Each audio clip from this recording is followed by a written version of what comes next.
Inclusive marketing isn't business as usual. It's all about disrupting the status quo. Sometimes that means rethinking how you engage your customers and how you just do marketing in your day to day. Sometimes it's about challenging harmful narratives in society. And sometimes it's about shaking up entire industries. In today's episode, you're going to get a front row seat to what it looks like to disrupt an industry and to elevate a consumer group that's been ignored for far too long. So for this conversation, I sat down with the co-founders of Drafted, and you're going to hear all about Drafted in the episode. It was recorded live at HubSpot's Inbound conference. And so you're going to hear that really juicy conversation after this short break. Did you know that most businesses only use 20% of their data? That's like reading a book with most of the pages torn out or paying for a coffee that's just 1/5 full. Point is, you miss a lot unless you use HubSpot. Their customer platform gives you access to the data you need to grow your business. The insights trapped in emails, call logs, and transcripts, all that unstructured data that makes all the difference. Because when you know more, you grow more. And when you get a full cup of coffee, you can do more too. But I digress. Visit HubSpot.com today. Good morning. I am Sonia Thompson. I am the host of the Inclusion and Marketing Podcast. And today we are going to talk a little bit about how to disrupt industries that really need disrupting and all about how to elevate consumers that are traditionally underrepresented and underserved but shouldn't be. And today I'm really excited to chat with the team from Drafted, who are going to be the perfect ones to walk us through how to do just that. So go ahead and let the people know, who are you and a little bit about Drafted. Yeah, hi everyone. I'm Jennifer Yepes-Blundell, co-founder of Drafted. And I am Karina Martinez, also the co-founder of Drafted, which is a sports culture media company really centering Latinas and that next generation of multicultural fandom. All right. So I want to know, what made you decide? Was there a real inflection point or a key event that happened that made you realize that this industry needed to be disrupted? Yeah, listen, it's the vision of this company has been a full circle and journey for me. I'm a former collegiate athlete. I played softball. I did a decade plus in corporate America, doing sports marketing, multicultural strategy, being the only woman in most of those rooms, being the only Latina in these rooms, and thinking, okay, we're leaving half of this population out of the equation. What's going on? We know we need to look at this. And then I met Karina, 5 years ago, and we would pull each other into work. And then about 2 years ago, she picked up the phone and said, hey, I got an idea. And I said, say less. Yeah, I mean, I think Drafted really is just a culmination of our lived experiences and not seeing versions of ourselves play a pivotal role in mainstream culture. And so we really created the destination that served young women like we needed growing up. Sports is so cultural to us as Latinas. It's an incredible pathway for leadership. And so, I think, different points in our lives, we realized how important sports was to us personally. And then as adults, not seeing that reflected, I think, was really the call to action that we needed to be able to serve that next generation. Yeah.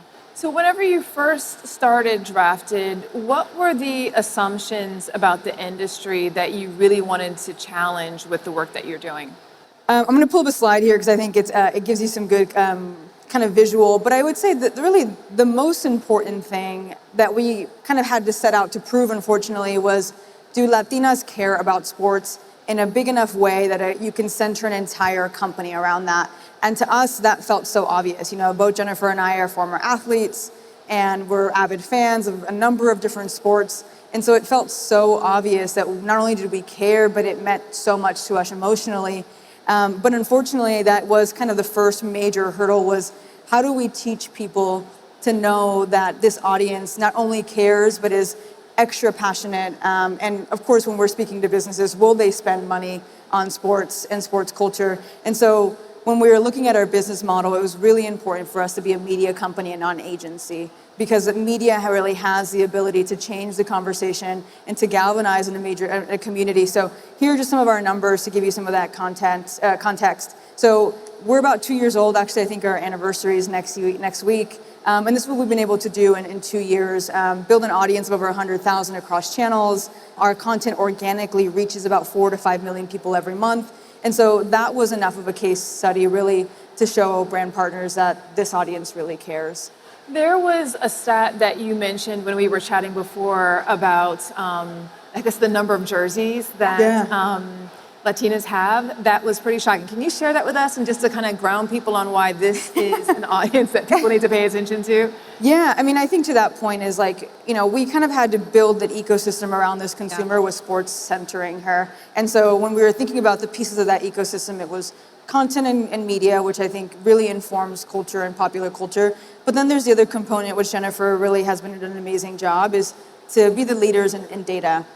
Because we know that those data decisions really make a difference in the rooms where dollars are being spent on this consumer. And so what we did is we kind of launched the first ever Latina fandom report, which break down the motivations, desires, and the unique kind of preferences that this fan has.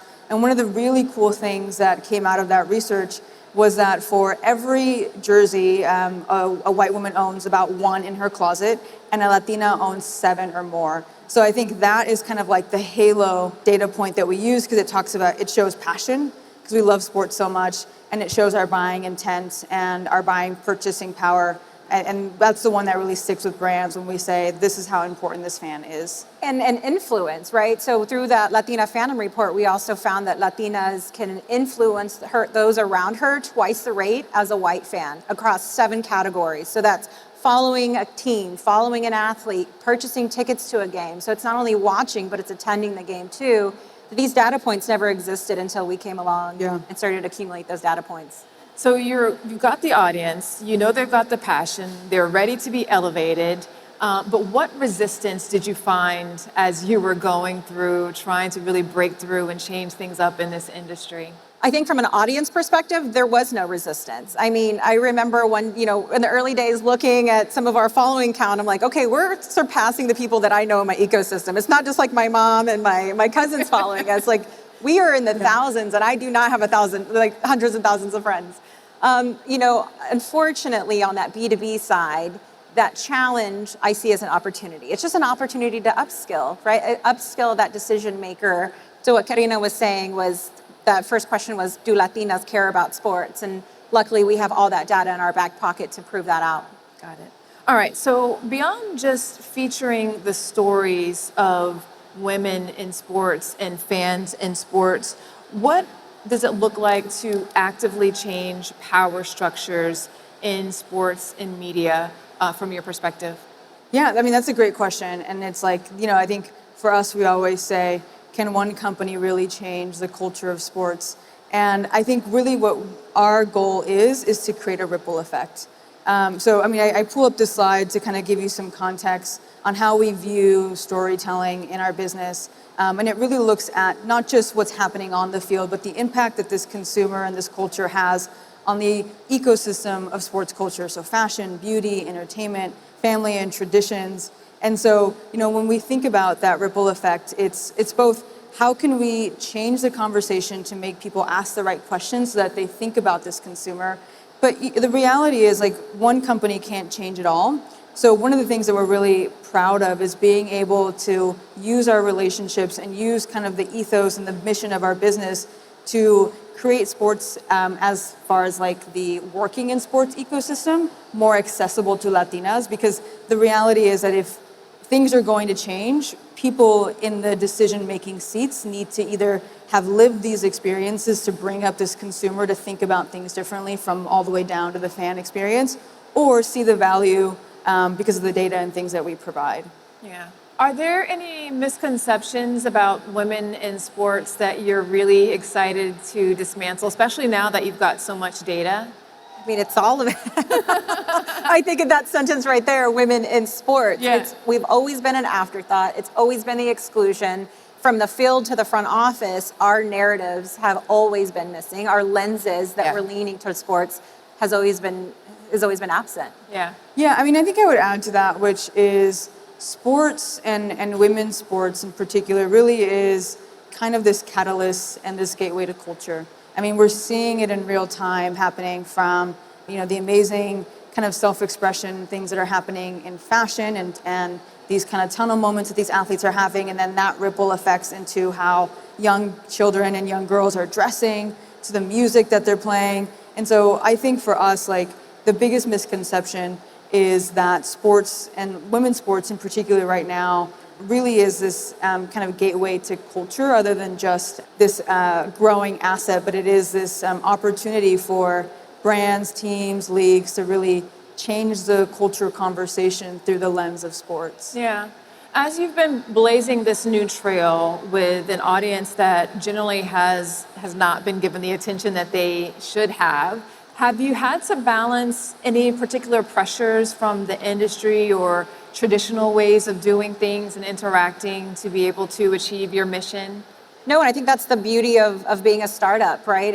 We're a speedboat, not a cruise liner. I come from this heavy corporate sports marketing background, so I have a lot of biases. I love having this partner in crime who she's just like, let's do it. Like, she has none of that bias of like, this is the way traditionally it should be done in sports and marketing and those partnerships.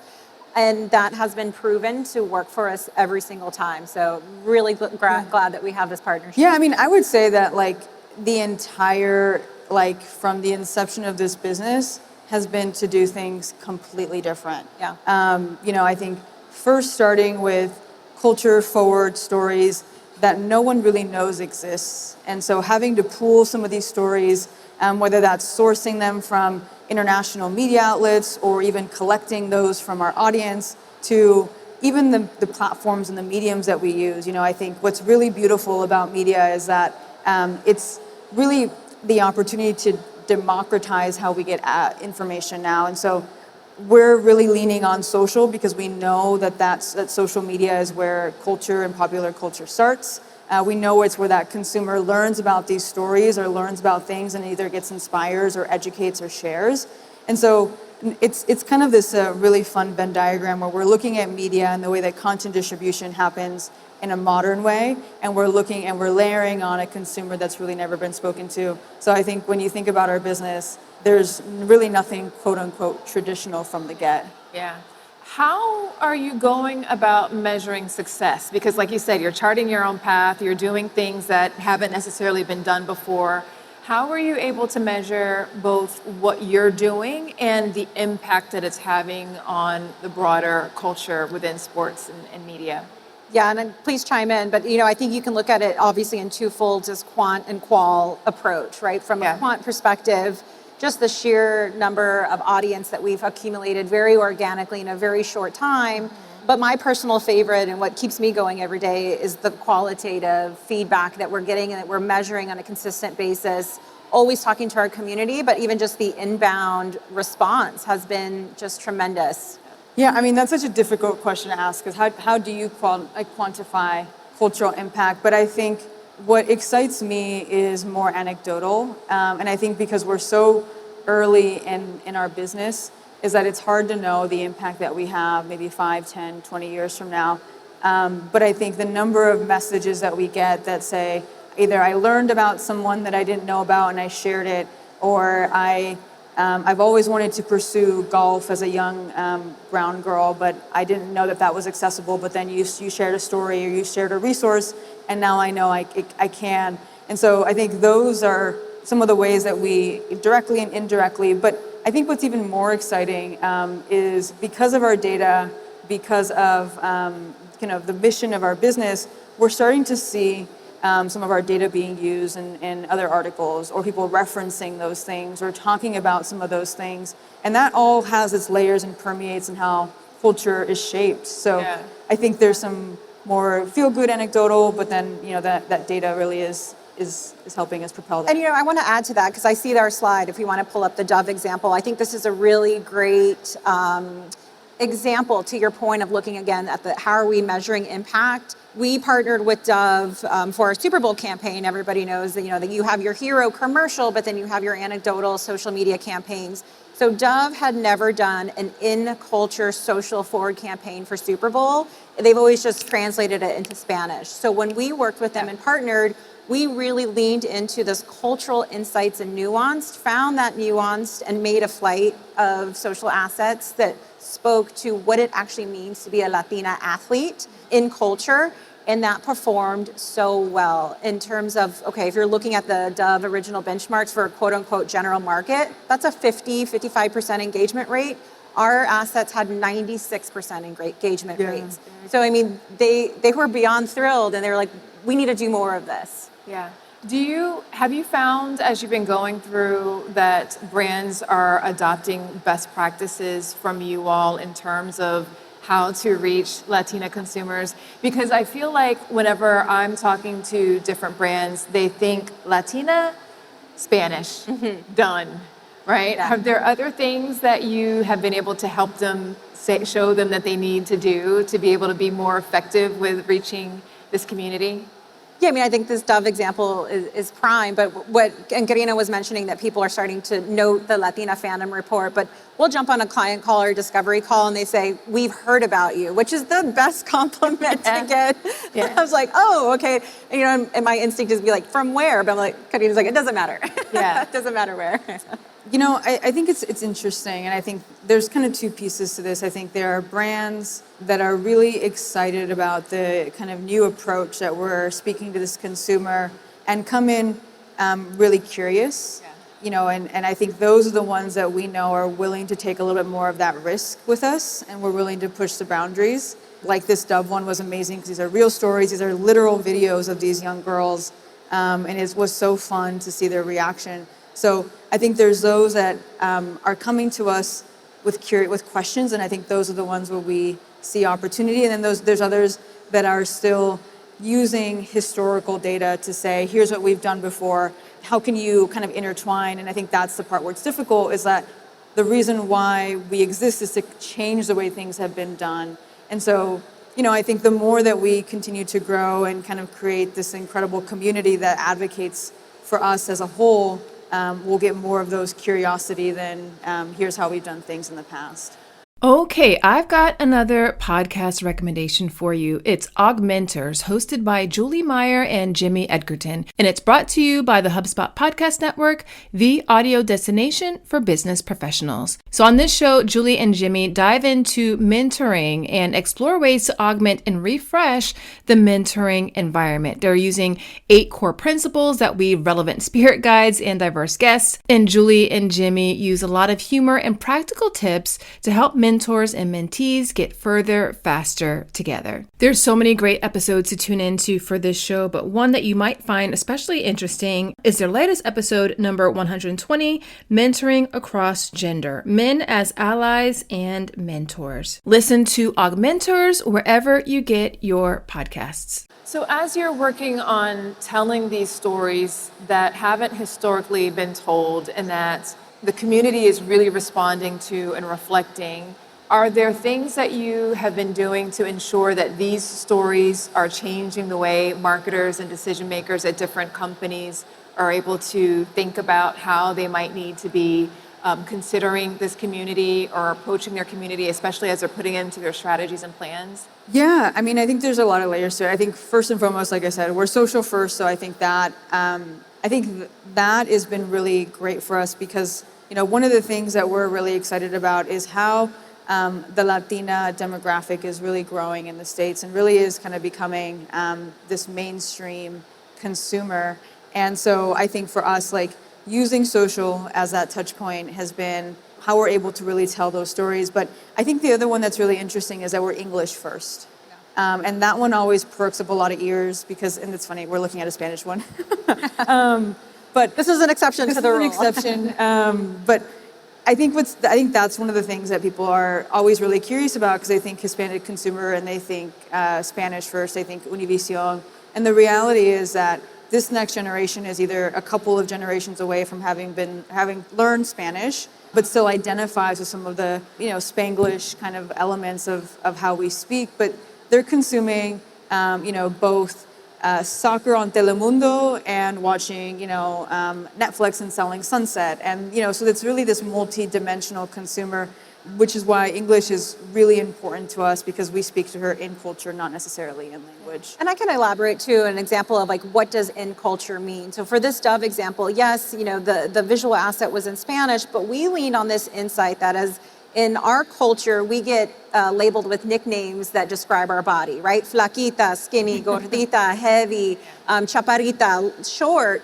And Dove is all about body confidence and owning that. We get put those labels on us. So we've kind of flipped the script and said, this is an insight, this is seen as normal, but it is harmful.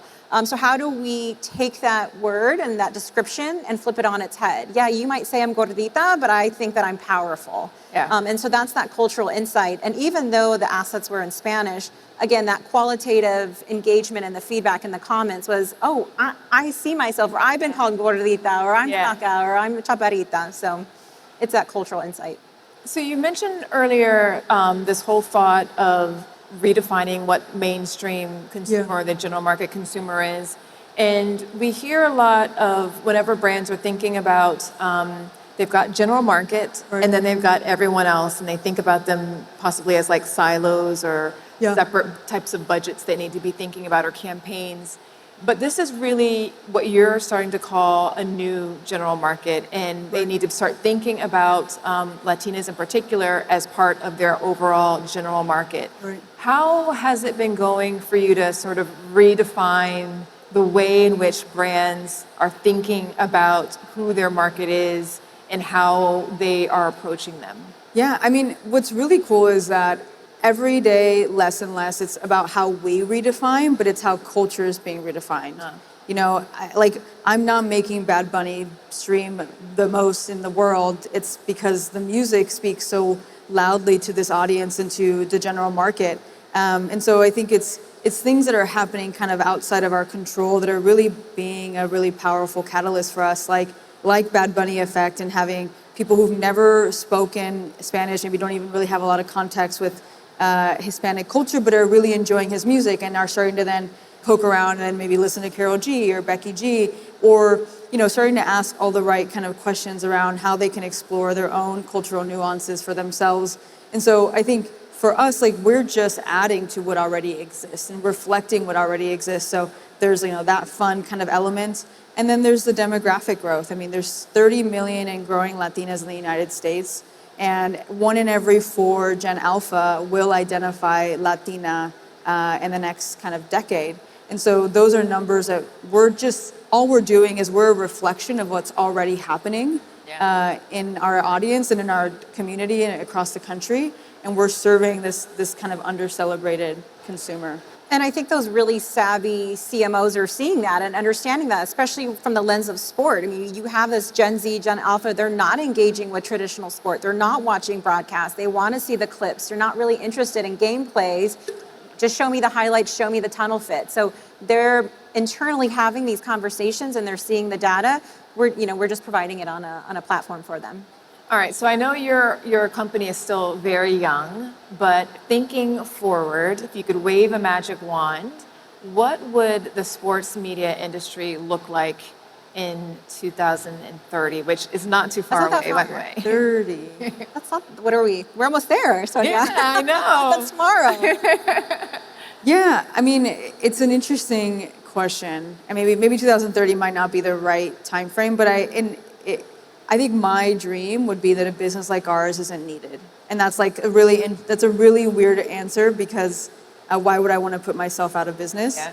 But I think the reason we exist is to serve an audience that's under-celebrated. And I think my vision would be that this exists across all media channels. A media channel and company just for Latina sports culture is one of everything. We see it on whether it's something like ESPN or more of these other media outlets. I think that is my vision, is that a young girl sees herself reflected across all media channels, whether that's print, commercial, mainstream television, athletes. And so, I think for us is we really see ourselves as the one kind of opening the conversation And our goal is that others kind of pick those pieces and they integrate that into their business structure. Yeah, I'll add to that. By 2030, I hope not to be in the exact same spot in terms of the macro women in sports. We're seeing this hockey stick moment. I hope we can continue to have some of that equity or even more playing time, coverage.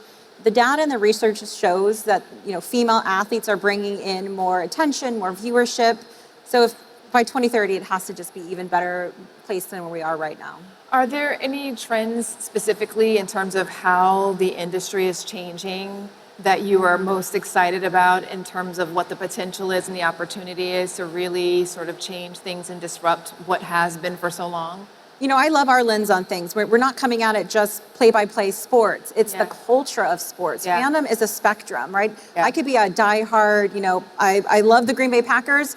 I may not know everything about soccer versus she knows everything about soccer and she's like, wait, who's playing today? What's going on? Right. Or I'm a big women's basketball fan and she's casual. So it's a spectrum, and I love how we're looking at it from this wider lens of fashion, music, food, community than just a play-by-play. I mean, I think I'm really excited about the way that technology has changed the information that's available to people and to consumers.